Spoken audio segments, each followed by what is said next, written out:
Good morning. Happy Tuesday. Welcome to Connection. We will begin, as always, with our prayer of surrender and then on to today's devotion. Spirit of truth, carry me where you will. Take to me what you will. Take from me what you will. Just keep going. Awaken in me what you will. The Christ man is around me. The Christ mind is in me. The Christ power flows through me, and the Christ mystery exists as me. I believe it, I perceive it, and now I receive it. I am surrendered. Amen. And so it is. All right. I still have no clue why I have so much trouble sometimes remembering that prayer. All right, but on to today's devotion. It is called Polishing the Jewel. And here's our affirmation. Because we are all connected, the more I work on myself, the clearer a mirror I become for others, and the more light I project into the universal field.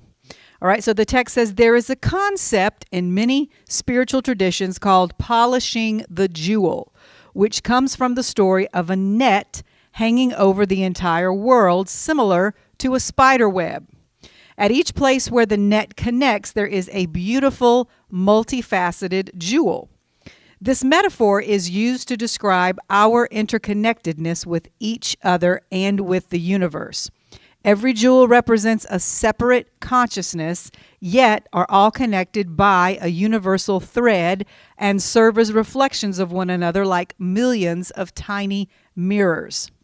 What this means is that when any one of us as an individual consciousness chooses to self-reflect, see our shadow self or our dark side, and then work on ourselves in that area in order to be better, we are polishing the jewel that is us. And in doing so, we make ourselves shine brighter, projecting that much more light out into the universal field. This also provides for the other jewels a clearer surface in which to see their own reflection, much like cleaning a mirror. The end result is that the entire universe lights up brighter and brighter the more that we as individuals polish the jewel that we are. Beautiful. I love that.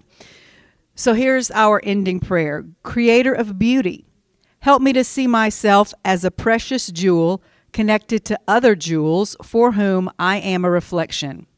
Help me to shine as brightly as I can today. Amen. All right. When I came in, I saw many, many brightly shining faces. All of you always shine brightly. So, all right, we talked about that concept in a teaching a few weeks ago, polishing the jewel. Ourselves is the only thing we can change. But when we work on that consistently, when we continue to clean and clear and shine the jewel that is us, then it raises the vibration of everyone around us and helps them to see themselves more clearly and hopefully inspires them to work on themselves because we are all connected. Okay, deep breath in. We're getting right into it today, and let's say our connection affirmation. I allow perfect health in my body, perfect peace in my mind, perfect unconditional love in my heart, and the perfect divine timing of spirit to guide my life in thought, word, and deed. Amen. I was watching a show on the History Channel the other day about how spiritual and sacred the number 3 is. And maybe I'll do a whole teaching on that at another time, at some time in the future. I won't take the time today to get into all the examples they gave, but I mentioned it because today's teaching is going to be an updated version of an idea that I have actually spoken about twice before. So this will be the third time I've presented it in a little different way, of course. The first time was in 2017, all the way back the first year I was doing this, and it was called The Power of Letting Go. Then I added some to it and adapted it a little in 2020 and called it The Coming Shift. So today I want to revisit this same idea under the title, Accepting What Is as It Is, which I think is a very healthy topic for our current climate. We've talked so many times before about life and time not being linear, but rather cyclical. Everything comes back around again if you give it enough time. And hopefully each time you face it, you do so from a little bit higher perspective and with a little bit more wisdom than you had the last time. Life is a spiral. And again, hopefully in your life, it is an upward spiral and not a downward one. So I'm going to incorporate both of those earlier teachings today and approach it from where we are now. What partially inspired this is something actually that my husband's been going through for the past few months. He's been dealing with sciatica. I don't know if any of you have ever dealt with it, but it's been very painful and frustrating, and he just hasn't seemed to be able to get much relief from it. He's been to the regular doctor, he's been to the chiropractor, he's tried lots of different creams and stretches, and we even bought a new mattress, and it just isn't getting much better. So, me being who I am and believing the way I do, as I've shared with you before, of course, I have tried to help him approach it from the emotional and mental standpoint, because I believe that most chronic physical issues like that have at least some emotional component. And so I've asked him if there's anything he can think of that would be bothering him to the point that it would be manifesting in his body like this. And he says no, of course. And I believe that he believes that. But there's got to be something rolling around in there that is at least part of the problem, I think. So I'm just trying to help him get to it. But there's something that I've noticed that he does, that a lot of us do, that I used to do before I started studying mind-body medicine and listening to a lot of Dr. Kim Duramo's videos and teachings. When the pain hits him, he tenses up around it and tries to just power through. I guess it's a macho thing. And I mean, he grits his teeth, and it's like he actually is angry at the pain. And I get it. Being in pain is no fun, and having to deal with it for elongated period of times can make you angry. That is a normal reaction. But one thing I have learned that I practice, or at least try to, is when pain hits me, I try to soften around it when it hits. That's something I learned from Dr. Kim. I try to just stay as calm and as loose as I can and just roll with it. And that works for me. So I'm trying to convince him that's what he needs to do, but it hasn't kicked in with him yet. And I've got to practice what I preach and just let him come to it in his own time, at his own pace, in his own space. Let him have his journey. Everybody deals with things differently, and pushing through might work for him eventually. Not so much right now. But that is his issue to deal with the way he thinks is best. So my point is, that's what prompted me to talk about what I'm going to talk about today, because it seems that so much of the world, so many of us, especially in this country, are uptight right now. We're tense. We've got a lot of fight or flight going on, mostly fight. And I think we just need to take a breath and see if we can remember all of these principles that we've been talking about and studying for a few years now. Now is the time to put them in practice, because if we don't, then it's all just been talk. And one thing is for sure, the present moment and what's happening in it is what it is. Eckhart Tolle says the present moment is always as it is. Can you let it be? Can we let it be? Because whether it's what's going on in the political world or something going on in your personal life that you wish were playing out differently at the moment, the first step toward any sort of change is accepting what is as it is. It's like when you're pregnant for the first time and you go into labor and the realization dawns on you that, ready or not, you're about to have a baby. At that moment, you feel scared. At least I did, and unprepared. You have no idea how bad the pain is going to be or how long it's going to last. But none of that changes the fact that the moment is what it is, and you are going to have to deal with the situation as it is right now, whether you want to or whether you feel ready to or not. And haven't most of us ladies who have been through that experience learned that it is better to just relax into that contraction than to try to fight it, than to tense up? Okay? That's why labor coaches and nurses and doctors will tell you, just breathe through it. Okay? Because, now let's think about this, contractions are what move the birth process forward. If our body didn't contract, we would not be able to push the baby out. So I want us to think about pain in this present moment, whether it's emotional or mental or physical, through that lens.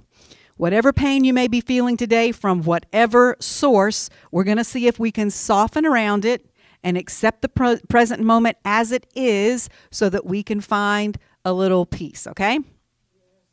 I mentioned last week that we've known and have been talking about for quite some time now this shift in consciousness that's coming. And that's what the title of the teaching I'm about to read from was called, that I did back in 2020. I called it The Coming Shift. We all remember what was going on in 2020. And here we are 5 years later, still in the midst of the shift. We're living through it now. What is it they say? This is not a drill. So it is time to walk our talk and not lose our minds in the midst of the chaos and the momentary contraction that shift brings with it. I'm going to read an excerpt from that teaching now, and it's an article that was written in 2020 by a woman named Samantha Maranka called "The Shift is Happening." And it, of course, refers to the pandemic, which we were experiencing at that time. But in many ways, we are still in the process of the shift that began then, as I said earlier, though hopefully we're on a little bit higher. We're on a higher rung of the spiral now, and we have retained the lessons that we learned then. So here's what she says. The shift is not external, even though it has an impact on our physical reality. It is a change in perspective. It originates within and is then expressed outwardly.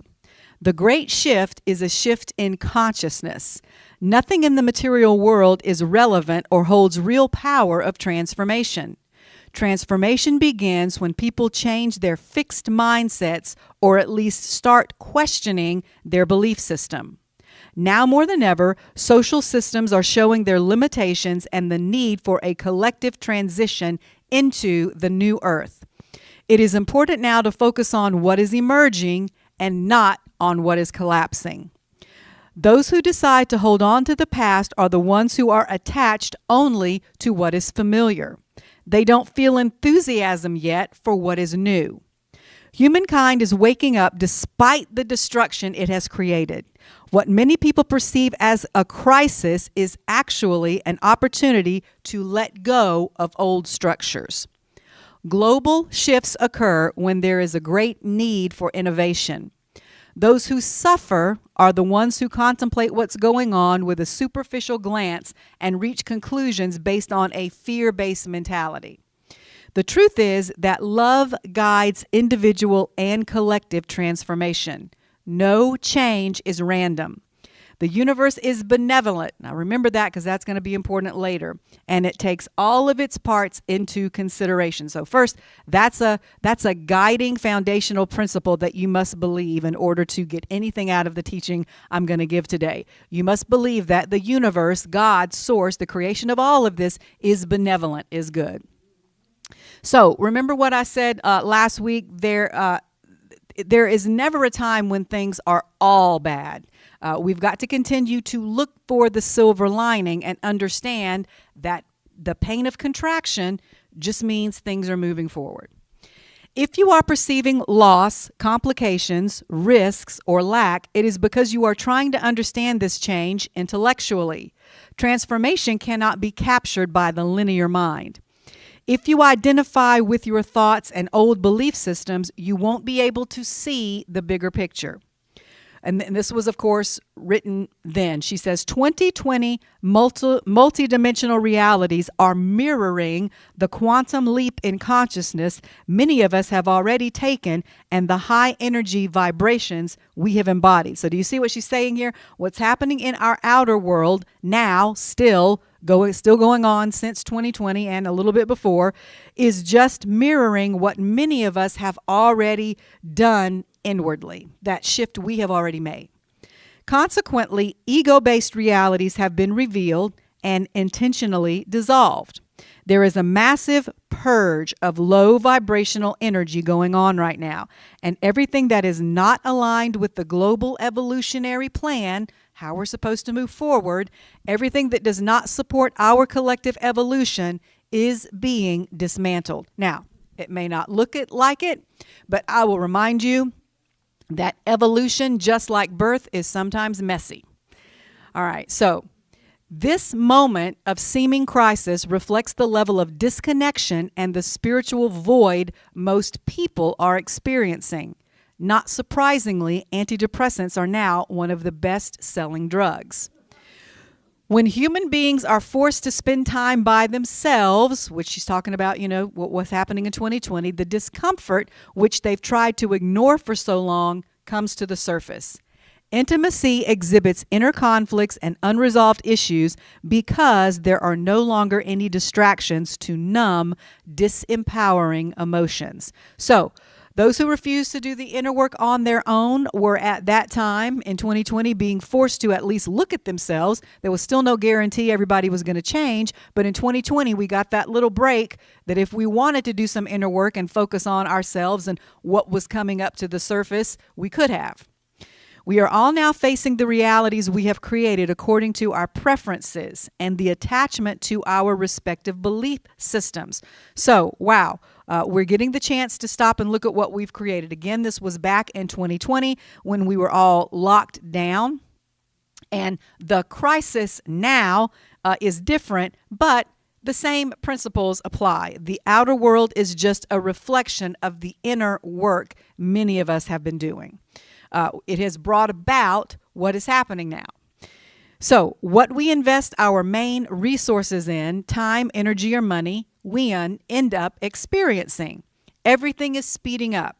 Spiritual evolution cannot be stopped, and it will not wait for some individual people to decide to get ready for it, just like that baby's not going to wait for mama to get ready to deliver, because we have collectively already decided to move forward and to take our civilization to the next level.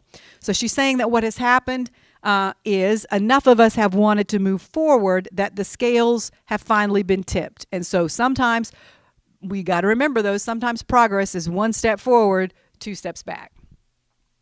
2020 realities are challenging since they lovingly push us to embody self-mastery and walk in our highest selves. And I would say that that is still the case in 2025. That's what we're being challenged to do.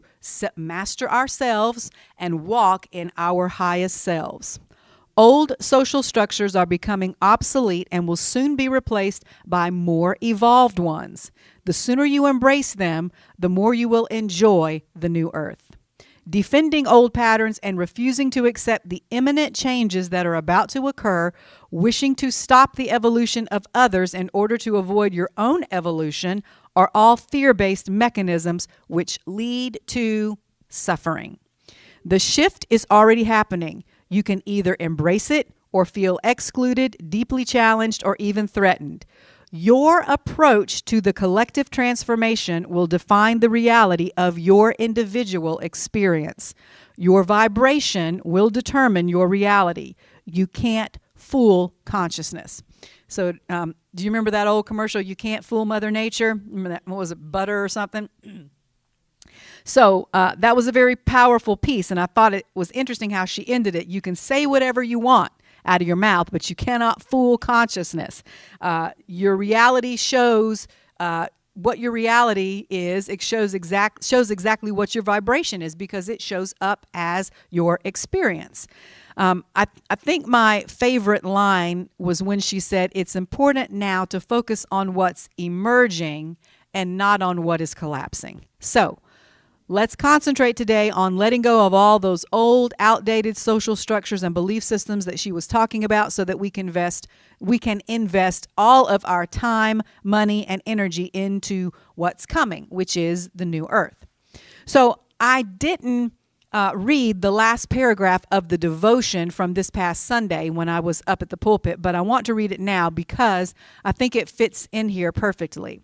If you'll remember, that devotion was about letting others experience their spiritual journey in their own way, rather than trying to convince them to experience it in the way you experience it. Here's the last paragraph. Learn how to use your valuable time and energy on something more important and more positive than arguing with other people about how your particular way of relating to God is better than theirs. Or we could say how your political views are better than theirs, okay? You can argue till the cows come home. Are you going to change their minds? Maybe, but probably not. You can never go wrong just loving them and letting them be. So like I was saying earlier, let's just soften a little, put our swords down for just a minute. Be content in your own experience. This gives everyone around you permission to do the same. All right, so now we're going to go all the way back to some information from the first teaching of this material in 2017 and read the quotes that I started with, that I started that teaching with. Okay, the first one was, "If I have ever created good in any area of my life, I will be able to create it again. It's not about luck or being in the right place at the right time. It's about my power to create." And I would add to that, it's not about who's in charge of the government. It's about our power to create our lives in congruence with that or in spite of that. Next, if you meet someone whose soul is not aligned with yours, okay, what the quote doesn't say, put up your fist and fight them. It says, send them love and move along. Keep it moving. Next, just because something ends doesn't mean it never should have been. Remember, you lived, you learned, you grew, you moved on. You will never be happy if you continue to hold on to things that make you sad. That seems like common sense, but people forget it a lot of the time. At some point, you just have to let go of what you thought should happen and live what's happening. Stress is like an alarm clock that lets you know you're attached to something that is not true for you. A spiritual solution is one in which you detach yourself from the outcome and see the energy as flowing through you. By observing that energy, you separate yourself from the pain, and that allows you to release the problem. Next, forget the pain, remember the lesson.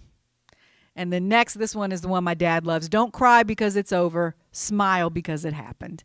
And finally, let go or be dragged. So now, the first time that I taught this, I told you a little story that quote reminded me of, and it involves my Aunt Norma, Bishop Paulk's wife. And when they were younger, if people remember me telling this story, he was going to try to teach her how to water ski. And so they were up at the lake with one of the members who had a boat, and he said, "Now, Norma, when you get the rope in your hands, don't let go of the rope no matter what. Just, you're going to wobble and it's going to be shaky when you first come out of the water, but don't let go of the rope." Well, she took him at his word, and she hung on, but her body didn't come all the way up. So she was just like this, and the water was just, she was swallowing water, and it was going over her head, but she was not letting go. And I think he finally they had to stop the boat, and he had to jump in. He was like, "Let go." It's like, I get that visual every time I hear this quote, that sometimes we're trying so hard to hang on to something that is just not going to happen, and we need to just let go and start over. So why do we do that? Why do we hang on to things that hurt us, to things that make us suffer? Physically, it's against our nature to hold on to something that's hurting us. What is your first involuntary reaction when you grab something that's hot or something that's sharp? You let it go. Okay? When anything comes into contact with your body that makes you uncomfortable, what is your first instinct? Get that away from me, or get me away from that thing. Another quick story about having a baby. I remember I panicked so hard the first time I was in labor. I said, they tied my arms down because they were going to have to give me a C-section. And I don't know if they still do that or not, but they tied my arms down, and I'm kind of claustrophobic. And so when that happened, they had already given me the epidural, so I couldn't feel anything from the waist down. I couldn't move. And the only thing I could move was my upper body. And so I just started bucking on the table, and the nurse said, "What are you doing?" I said, "I've got to get out of here. I've got to get out of here." And she said, "Honey, you're not going anywhere." It's like that. It's what I was talking about. It's this gut reaction to, because as irrational as it was, in my mind, I thought, if I can get up off this table and get out of this room, then this will go away. But it wasn't going to go away until I had the baby. All right, important lesson. So we literally have to force ourselves. We have to use our willpower in order to hold on to something that is hurting us physically. That's just our natural instinct. So what does that tell us? Anytime we hold on to something that is emotionally hurting us, it is a conscious choice we are making. We choose to hold on to emotional pain. So, and I'm going to add for our purposes today, we choose to hold on to old beliefs and structures that are no longer working sometimes simply because they are familiar. So I used to be a little obsessed by this show called Hoarders. I don't even know if it's still on the air, and I'm not sure why I was obsessed with it, but for a while I was. And these were cases where people were way beyond just having clutter in their homes. These people had dead animals underneath piles of garbage in their kitchens. These people could barely move around in their houses, and they just had, little paths that they would make to go where they had to go, and they would gradually lose the use of all the rooms except maybe one. And so the reason these people were on the show is because their families or their friends had staged an intervention. And they had agreed, at least, these people had agreed, at least at first, to let the experts that were affiliated with the show come in and help them get things cleaned up. Many had gotten a summons from their county or the homeowners association that they had to clean their place up, or else because their yard was an eyesore or because it was causing problems of some sort for their neighbors. And it was always, the show always pretty much followed the same pattern. At the beginning, the hoarder would be very enthusiastic and grateful for the help and on board with the process. And then inevitably, someone would try to throw something out that would cause the person to have a breakdown. And sometimes they would cry, sometimes they would angrily yell and scream, and the whole process would come to a standstill. And that's when they would bring in the psychologist, and we would start to learn the deeper reason behind why the person was a hoarder. And I guess that's the part I found interesting. There was always an emotional story behind this behavior. It was really never just because the person was lazy or messy. Through the course of the show, we would find out, some traumatic event that had happened, the tragic death of a child, or a painful divorce, or the loss of a job. Or never feeling loved by their mother. That was the foundation of the issue. Like I said, there's always an emotional root for most of these things. There was always some form of heartbreak that the hoarder had experienced that caused them to transfer their emotional pain to the physical world.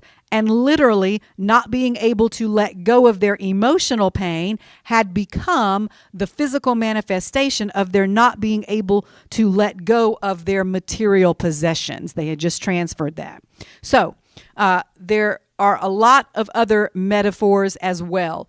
Them literally building a wall of junk to protect them from the outside world and to keep them from having to interact with other people who might hurt them again like they were hurt before. Actually shrinking the size of their world room by room until there was only just enough space for them to do the things it was absolutely necessary for them to do in order to survive. All that made sense to me when I saw this play out on that show. Now, most of us are obviously not that far down the road, but all of us are right now or have been at some point in the past guilty of holding on to things that are no longer serving us and that are serving no other purpose at this point than to just cause you suffering. So, yes, of course, it is unavoidable that we all go through painful experiences that we call life lessons. But once a lesson is learned, you're supposed to move on and incorporate whatever the lesson was into your life going forward. And that's the key word, going forward. Not to stay there and dwell on your pain and in your pain until it becomes misery. My brother is very fond of the saying, you learn nothing new from the second kick of a horse. Now, we usually interpret that to mean, don't forget what the first kick taught you. In essence, whatever you did, don't do that again. But a more basic interpretation would be, once you've been kicked, get out of the way. Move forward. If you just keep standing in the same spot in the path of the horse's foot, if you let the pain of that first kick paralyze you, then you're very likely to get kicked a second time. And the second time, there is no new lesson to learn to even make it worth it. The second time, there is only pain and suffering. So we've talked before about not looking through the eyes of fear when something happens, because when you do, you freeze up and you can't see all the possible options or solutions that are available to you. Similarly, when you allow yourself to live in, okay, so not number 1, feel the pain, 2, learn the lesson, 3, move on, but when you build a house around your pain and then fill it with a wall of trash and live in your negative memories of the pain and loneliness or disappointment in the way something turned out that you didn't want, then you are holding in place a limited version of yourself because you have become stuck in the past. But the instant you decide to drop it, to let it go, to move forward, you then move into your eternal self because you are no longer holding on to that past version of you.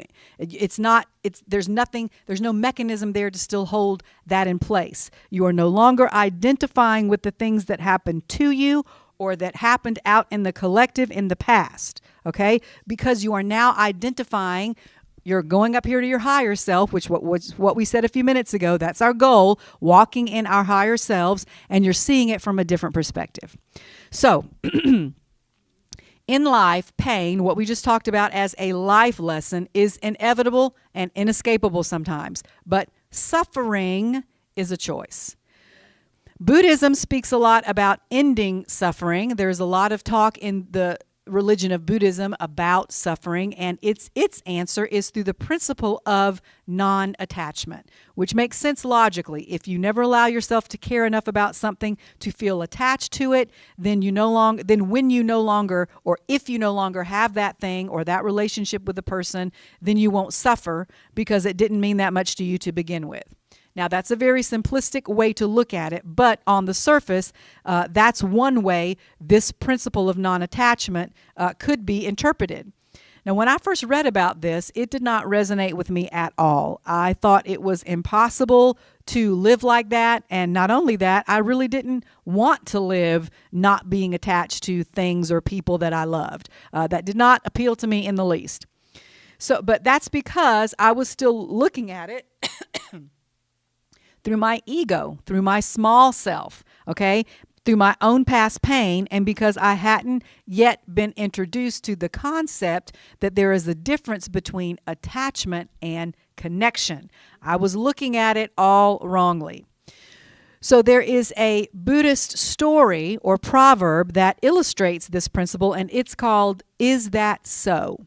And it goes like this.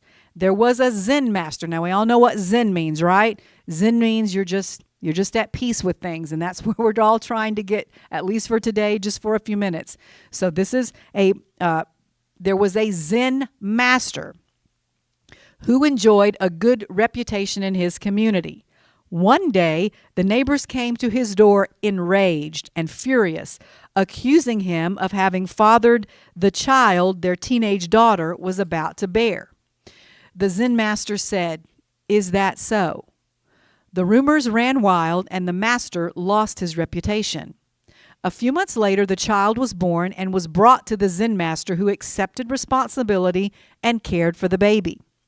A year later, the daughter of the neighbors admitted that the father was actually the butcher of the town.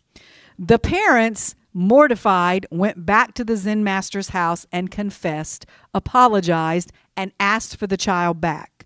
The Zen master said, "Is that so?" and returned the baby. Okay, so on the surface, you could interpret this as extreme non-attachment and assume that this Zen master must never have truly cared for, loved, or become attached to the baby, because how else could he ever have brought himself to give that baby up, especially after having taken care of it for an entire year, knowing that he had been falsely accused in the first place and was not really the father, so the baby was not really his responsibility. I don't think that's humanly possible. I don't think there's any way a man could do that without becoming attached to that baby. But I believe the deeper meaning to this story and the deeper meaning of the principle of non-attachment is this. The Zen master had learned the important lesson of not confusing attachment with love or with connection. And you can only do that when you choose to let go of your ego, which only brings you pain and suffering. Non-attachment is not about not loving or not being attached to people. It's about not attaching to your ego and the pain it brings, and not being attached to your fear of losing that thing or that person, knowing that even if you do lose them, you're going to be okay. It's not that it won't be painful, but you'll be all right. Attachment is about fear and dependency, like, I cannot live without you. Okay, well, is that true? Is there anyone you truly cannot live without? You can. You may not want to, but you can. And has more to do with love of self or ego than with love of another. If the Zen master hadn't been in control of his ego, he could never have done what he did. Okay, so he had lost his good reputation. He had been falsely accused. He had been saddled with the responsibility of a child that he knew was not his, but he loved that baby. It had to be love more than just attachment to do that. Love without attachment is the purest form of love, because it isn't about what others can give to you because you're empty. It's about what you can give to others because you are already full. I love that quote. Now, when you reach that level, you're up there with people like Jesus, okay? Giving everything, even your very life, with no expectation of getting anything in return. But as I've said many times before, that's a pretty high bar, okay? And we're probably all not there and may not get there. So what can we do in the meantime, though, while we're working toward that? Well, we can take some baby steps toward that deeper level of non-attachment. Now, not the I'm not going to care about anybody or anything so I won't get hurt level, not there. Or because things didn't go the way I wanted them to, I'm just going to give up entirely on what I was doing. I'm going to give up entirely on life. But the purest, not that level, but the purer and actually purest level of loving without being attached in an egotistical way that only serves you, that you're really only attached to the thing or the relationship or the situation because of what it gives you. And I'm going to surprise you by saying here that there's nothing that says you must reach this level. There's nothing, that level that Jesus and the Zen master and the Buddha were on, you don't have to get there. This has nothing to do with your eternal salvation. This is all about your level of suffering, about the quality of your life. Non-attachment is the only way to be totally rid of suffering, but it's your choice. You can let go, or you can be dragged. You have the right to be dragged through the mud if you want to. But time goes on, and what's happening will happen with or without your consent. You have to decide how you're going to respond, and that will determine either your level of suffering through things or your level of peace through things, your level of Zen. This principle of non-attachment is also a big part of yoga, which I love to practice. When you do it regularly, you refer to it as practicing yoga because it is literally something you practice. And any good yoga teacher will emphasize this in their class, that the practice of yoga is actually the whole point, not perfecting the poses. In fact, there really is no such thing as a perfect pose because each pose is different for each person because each person's body is different.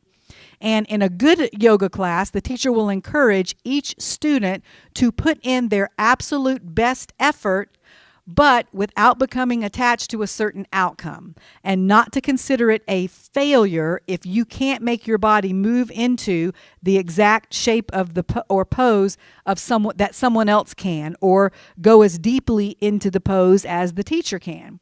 It is not a competitive sport at all. There is no final goal or place to arrive. There are no levels. You simply practice it for the sake of practicing it, for the discipline of it, and for how it makes you feel.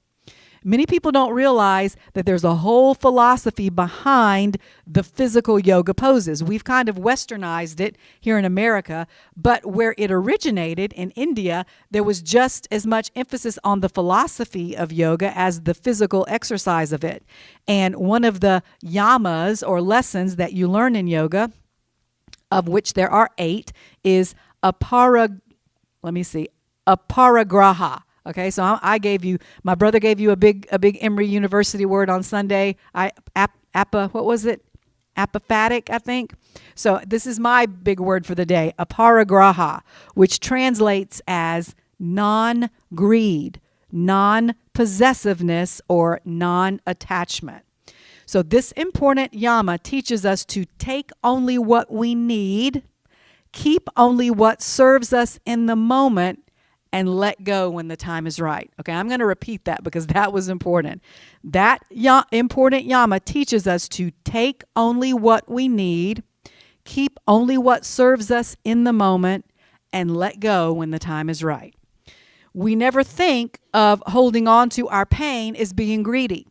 I would never think of it that way, but in a sense it is, because being greedy is taking more than you need. And if you learn the lesson, but you keep holding on to the pain of the lesson too, until it becomes suffering, then you are taking more from it than you need. After the lesson is learned, there is no more need for the pain. Learn to let go when the time is right. Let's go back to the story. After a year of taking care of the baby, the time was right for the Zen master to let go of that experience because he had apparently learned all he was supposed to learn from it. Now, that doesn't mean he didn't enjoy every minute of that year. That doesn't mean he didn't love the baby. It doesn't mean he wasn't sad when the baby was gone. But when it was time to let go, if he had held on to the attachment of it, he would only have caused himself more pain than was necessary for him to feel. In the Bhagavad Gita, Krishna said, "Let your concern be with action alone and never with the fruits of action. Do not let the results of the action be your motive." And Dr. Kim always says that too. She says, don't let go of pain or don't do anything because I've got to get rid of this pain. She said, just soften and relax into it because that's what feels best in the moment. Don't think about the end result because then you get into that striving mode. And what he's saying here is that we should never concern ourselves with the outcome of a situation. We should only concern ourselves with what we are actually doing right now in the present moment as we work towards the outcome. Or, as Ram Dass would say, be present. Be here now. Or, as Eckhart Tolle would say, accept the present moment as it is. For example, how often do we worry so much about what might come of an effort we're putting into something, a project at work, a holiday we're planning, a meal we're preparing, that we're worried so much about the outcome that we never really enjoy the work itself? How many times does that happen? If you know you have something to do or something you want to accomplish, to share with the world, this teaching tells us to do it. And to do it with all our hearts and to let go of what might come of it. All right, time out. A lot of people worked very hard for a different outcome in this last political election. And just because their candidate didn't win doesn't mean their work was in vain. Not if they really believed in what they were doing. In the grand scheme of things, it still has merit and it still accomplished something positive, even if they can't or we can't see it right now. This goes on. Great poets, painters, composers couldn't be sure of what would eventually come of their work while they were doing it. But when they let go of the need to be praised by others, or when they let go of the need to win, when they let go of feeling as though their happiness was determined by what other people thought or a specific outcome, then their art or their work was just for its own sake. And the fact that other people appreciated it later on was just a bonus. So sometimes winning is just a bonus. It isn't everything. And things are also not always what they seem. Like I said last week, I have a feeling that there are some things going on right now behind the scenes that are necessary at this moment in history in order for us to move forward in our process of evolution. Nobody likes a forest fire, but after it's over, what happens? Everything grows better. But it clears everything out first. So to illustrate that, I'm going to end today with a well-known parable about a Chinese farmer that emphasizes the futility of judging events, the present moment, as either definitively good or bad. So let's not be so quick to judge the present moment as either. The present moment is what it is, and our personal experience of it will be determined by our perspective. Here's the story. Part 1. The initial misfortune. A farmer's horse runs away, and his neighbors, expressing sympathy, say, "Aw, such bad luck." The farmer replies, "Maybe." Part 2. The unexpected return. The next day, the horse returns, bringing with it several wild horses. The neighbors, now jubilant, exclaim, "What good fortune!" The farmer again says, "Maybe." Part 3. The son's injury. The farmer's son, attempting to ride one of the wild horses, is thrown off and breaks his leg. The neighbors, saddened, say, "Oh, that's too bad." The farmer says, "Maybe." Part 4. The unexpected benefit. The following day, military conscription officers come to draft young men into the army, but they pass over the farmer's son because of his broken leg. The neighbors, now praising that outcome, say, "Isn't that wonderful?" The farmer, as always, replies, "Maybe." The moral of the story. This parable highlights the idea that events are not inherently good or bad, and that we should avoid making definitive judgments about the future based on the immediate situation. The farmer's maybe reflects the Zen Buddhist, we're back to that perspective, of not clinging to outcomes and understanding that even seemingly negative events can have unforeseen positive consequences and vice versa. So, let's let go a little before we get dragged into unfruitful arguments or needless bouts of despair. Let's accept what is as it is and keep doing our best for the sake of doing our best as we continue to look, as I talked about last week, for silver linings. Now, when I got to the end of preparing these notes, I realized that I had gone back to Eckhart Tolle's book, A New Earth, and I had found a whole page and a half of his teaching that I had meant to insert somewhere in this teaching about how important it is to accept things as they are, as it is, that I was going to put somewhere into this teaching, but then I realized I hadn't done it. But here's the point he was making in a nutshell. It doesn't take a whole page and a half to tell you what the premise was. And like I said, it is during times like these that we must remember and put into practice all the beliefs that we have studied, as long as they're still serving us. And I believe this one still is.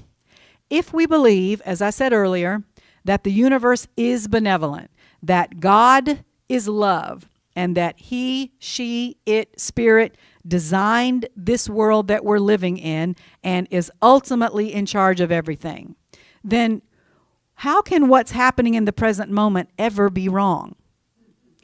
It might be uncomfortable, it might be challenging, but if we truly believe that everything is always working out for us, like Esther Hicks teaches, or if we believe that all things work together for our good, as the Bible teaches, then what is there to fight? What is there to resist? The only fight is within us about how we will respond. That's our only job, to decide how we are going to respond. And I suggest that we say yes to the present moment. Align ourselves with the divine will and decide to be happy and at peace. Do what you believe is right. Give everybody else and what they're deciding to do to God, and sit back and enjoy the ride. Amen? Amen. Let's stand together, and we're going to sing our ending song, which Mr. Benny Grizel is going to help me with today. Blessed always, blessed always, for the arms of God surround us. Let our joy be so triumphant that we rest in God and say Amen. Blessed always, blessed always, for the arms of God surround us. Let our joy be so triumphant that we rest in God and say Amen. Amen. Be at peace. I love you. We'll see you next week.